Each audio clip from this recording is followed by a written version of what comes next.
Before doing this, I didn't realize the amount of waste we produce. This thing changed my mind. Every time I go into a room, I switch the light. And I just want people to be aware of what they do now will completely change the future, and it's really up to us to make that difference.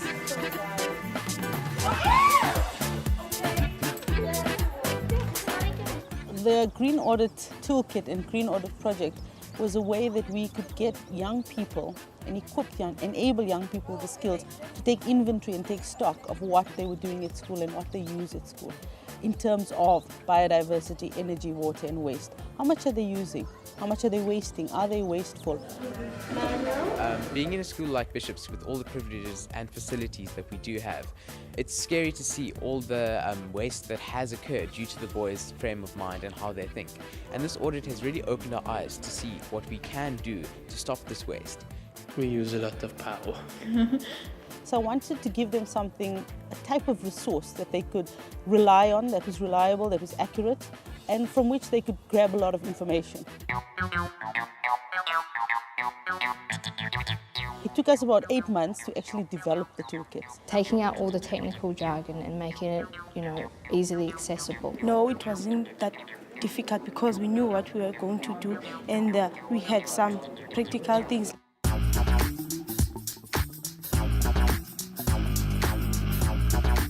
Consists of the Smart Living Handbook, which was originally a City of Cape Town document, the Educator's Guide, and then the Learner's Guide, as well as the audit sheets. And what we did was we stuck with the basic fundamental themes in the Smart Living Handbook, which is looking at global change in terms of waste, water, biodiversity, and energy.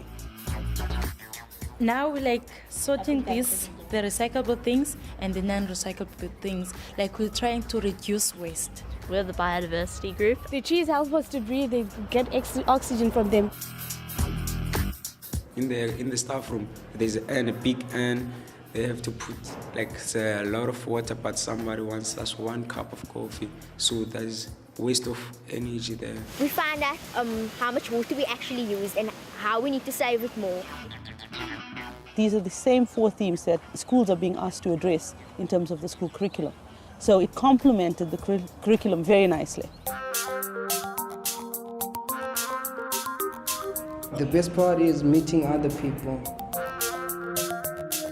What the twinning process actually means is getting schools from privileged backgrounds, socially and economically, to pair up, to literally twin with schools from poorer backgrounds. I wanted a school from Khayelitsha to meet a school from Somerset West. I wanted a school from Hout Bay in the middle of a fishing community that is very poor to meet St. Cyprian's that's set on the top of Table Mount. To share talents, to show they share problems, they share commonalities, they face the same challenges, irrespective of where your background is. I think we have a lot of waste, yeah. We do, but I think it's less than this. And then they went and did an actual audit. We've been doing an energy audit of this classroom today, and yeah, it's been quite a cool experience. You evaluate what's in the class, all the electrical appliances, and then we have to calculate the wattage they use and the hours they're used for, and basically work out how much electricity that uses every day. The fact people don't know is they don't know how to tell the difference between light bulbs. That's been quite interesting. I think this project is very important because the learners are actually actively involved in the process. They're looking at what they can do to make a difference in their own schools. They're also looking at it from a very technical and a scientific point of view. So you take 300 times 0.5, and then you're going to divide that by 1,000. I think people are amazed at how much water gets used during the course of a day. A big headache, I know, for the schools has been the irrigation.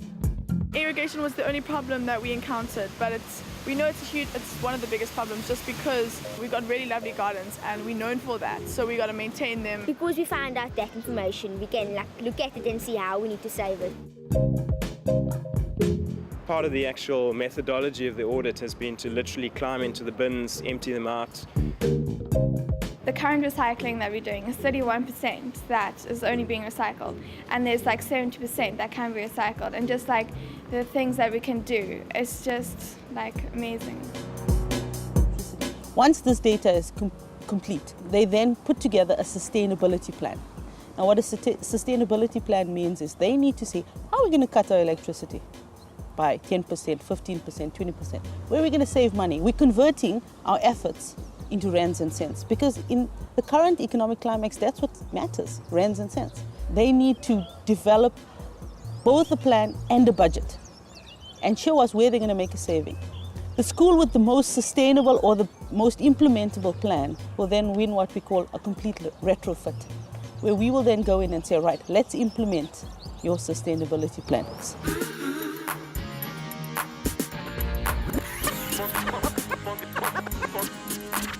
The day has finally arrived for the youngsters to present their retrofit plans. It's been 6 long months. Definitely nervous because I think I saw great potential to other schools. So I think to be nervous is something we have. We've been punching a lot.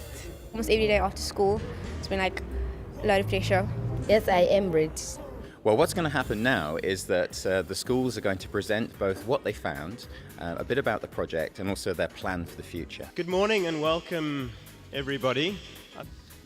Ladies and gentlemen, boys and girls, it is with great honor to be here today.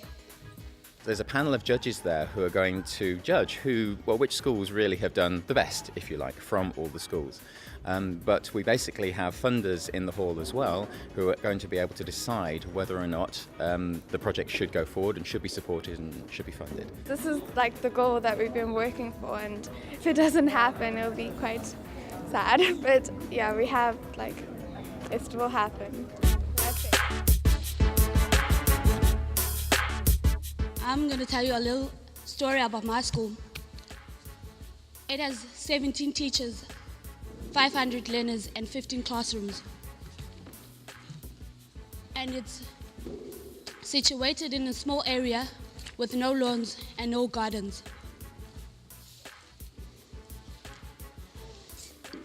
It has a feeding scheme which supplies 100 children with 1 meal per day. And for those who are much privileged, we have a small tuck shop that sells refreshments. And what we focused on our project were the 4 areas, was water, waste, biodiversity, and electricity. It doesn't help only those who are rich, it doesn't help those who are poor, it helps everyone in the same way, same level. Bishop's Diocesan College was founded in 1849 in Rondebosch. Today, it covers 55 hectares, as divided into a preparatory in red and a college in blue. The total amount of electricity used per day at St. Cyprian schools is 8,000 kilowatts. From January to December, just this year, the school has spent approximately 300,000 rand on electricity.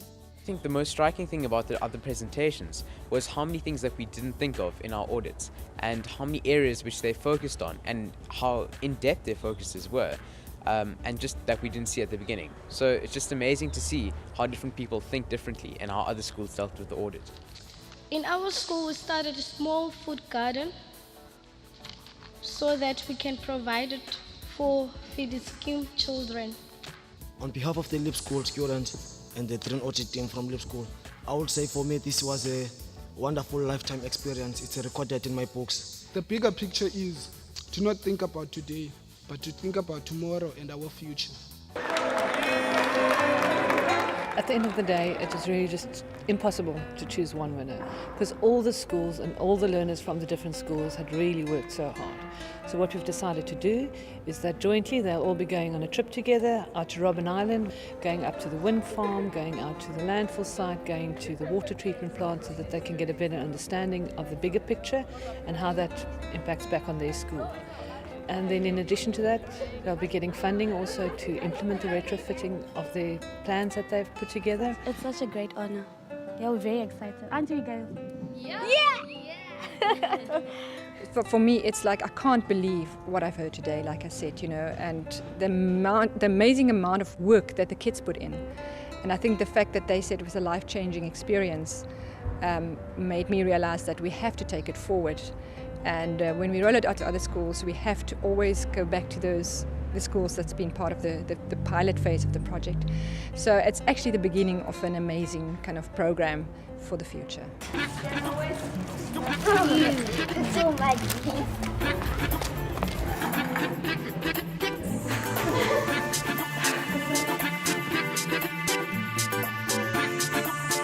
From just chatting with the kids, it's been an amazing journey for them and for me.